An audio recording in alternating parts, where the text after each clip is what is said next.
दूसरे मरहले का आगाज हो चुका। दूसरे मरहले के आगाज से पहले अगर देखा जाए,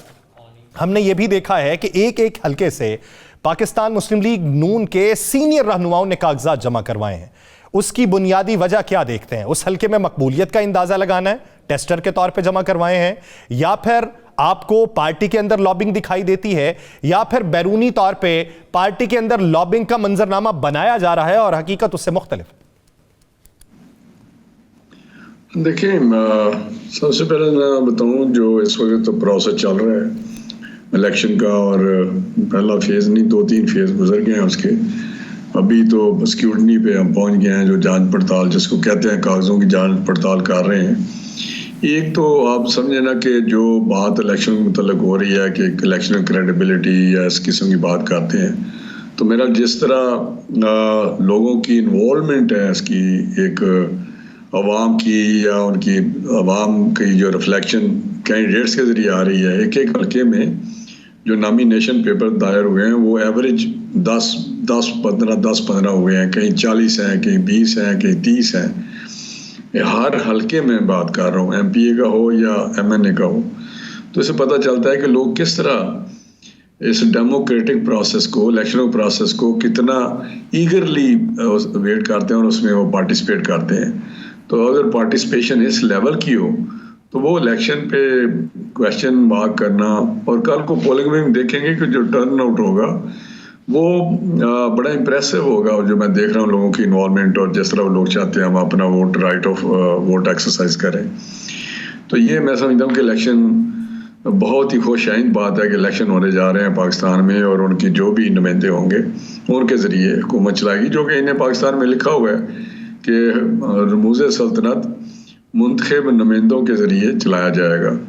तो मैं समझता हूँ ये बड़ी खुशआइंद बात है, ये पाकिस्तान के लिए, हमारे मुल्क के लिए बेहतर है। दूसरी बात हमारी पार्टी की कि कुछ हल्के ऐसे हैं, बल्कि काफ़ी सारे मेजॉरिटी हल्कों में काफ़ी लोगों ने पेपर जमा कराए हैं हमारी पार्टी के लेवल पे भी। लेकिन वो जब फैसला होगा, हमारे कायद मियां नवाज शरीफ साहब फैसला करेंगे तो उनका फैसला फाइनल होगा और उसी तरह ही हो जाएगा। वो सारे उसकी तमील करेंगे, मानेंगे और काम आगे चल पड़ेगा। लिहाजा उसमें इतनी ऐसी बात नहीं है, क्योंकि बहुत सारे हल्कों में बहुत सारे लोगों ने कराए और उसकी एडजस्टमेंट होनी है, क्योंकि इक्वली कुछ हल्के ऐसे हैं जो इक्वली गुड होते हैं। जिस तरह आप जिक्र कर रहे थे, अगर 3-4 हल्के और 3-4 हल्कों में 3-3 वही सेम लोग दाखिल करा रहे हैं अपने नॉमिनेशन, तो 3 हल्कों में एडजस्ट हो जाएंगे कि ये आपके लिए बेहतर है, ये दूसरे के लिए बेहतर है, ये तीसरे के लिए बेहतर है, तो वो हो जाएगा एडजस्टमेंट। इसमें ना कोई लॉबी की बात है, ना कोई एक अरेंजमेंट की बात ज़रूर है कि अरेंजमेंट जो है वो इस वक्त टाइम शॉर्ट था तो शायद उस तरह नहीं हो सकी, जिस तरह भी मेरा हाल वो देखेंगे कि एक एक करके कि किस हल्के में, ये चंद बहुत सारे हल्के नहीं होंगे, थोड़े से हल्के होंगे, 2, 4, 5, 10 होंगे, जिस पे मेरा हाल मियां नवाज शरीफ साहब फैसला कर लेंगे। अच्छा राना साहब, अगर देखा जाए, एक खबर मंजर आम पे आई जिससे ये तासुर ये उभर के आता है कि पार्टी के अंदर मरियम नवाज साहिबा का जो तबका है या हल्का है वो ज़्यादा मजबूत है बनिस्बत मियां शहबाज शरीफ साहब या मियां हमजा शहबाज साहब, क्योंकि तरजीही बुनियादों पे जो लिस्टें जमा करवाई गई हैं मखसूस नशस्तों के लिए, उसमें आयशा गौस पाशा साहिबा मौजूद नहीं है, माइज़ा हमीद साहिबा नहीं है, शहजादी उमरजादी मौजूद नहीं है, आयशा रजब बलोच मौजूद नहीं है, साबिक MNA रही हैं, समीना मतलूब नहीं है, मुशाहिदुल्लाह खान साहब की बेटी रिदा खान नहीं है, शकीला लुकमान कौमी असम्बली की बजाय उन्हें सूबाई असम्बली में 31वें नंबर पर रखा गया है, साबिक MNA आमिरा खान को भी कौमी असम्बली की बजाय सूबाई असम्बली की नशस्त पर रखा गया और वो भी 44वें नंबर के ऊपर। तो ये जो एक तासुर उभर के सामने आ रहा है, इसको ज़ाइल कैसे करेंगे? नहीं, देखिए, ये जो आप नाम ले रहे हैं ये हमारे साथ असम्बली में मेंबर रही हुई हैं, या पार्टी लेवल पे उनकी जो कंट्रीब्यूशन है या असम्बली में कंट्रीब्यूशन है वो पार्टी देखती है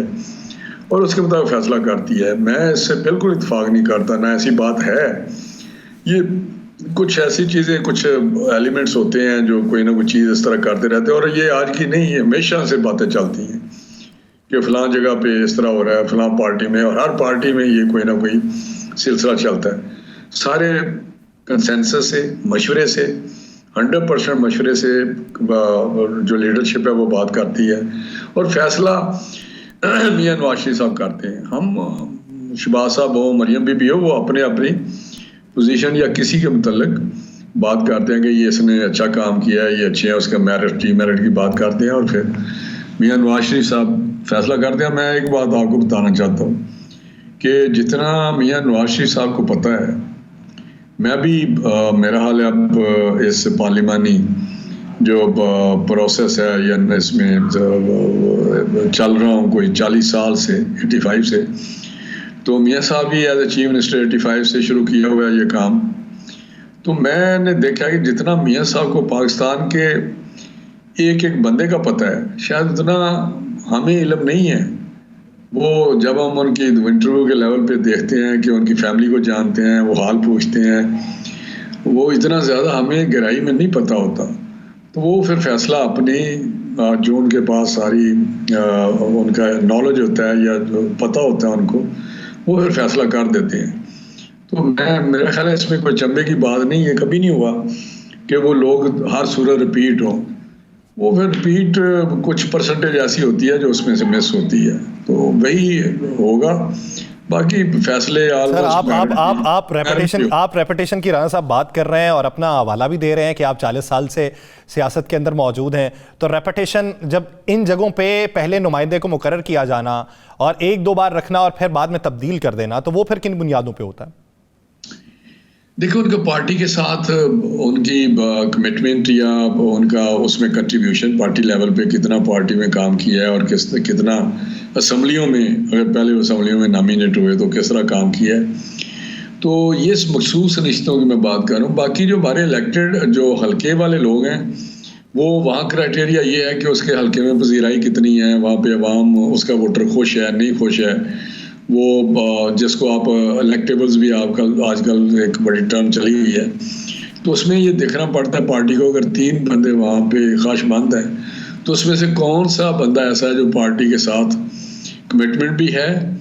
और वो पार्टी के लिए काम भी किया और वहाँ इलेक्शन की जो वोटर हैं उस पर उनका वोटरों का एतमाद भी है। तो वो मेरा थोड़ा सा डिफरेंट उसमें आ जाता है वो अप्रोच या उसकी कोई जो तरीक़ाकार होता है। मखसूस निश्चितों पे तो अगर आप मखसूस निश्चितों पे किसी को लाते हैं और वो सिर्फ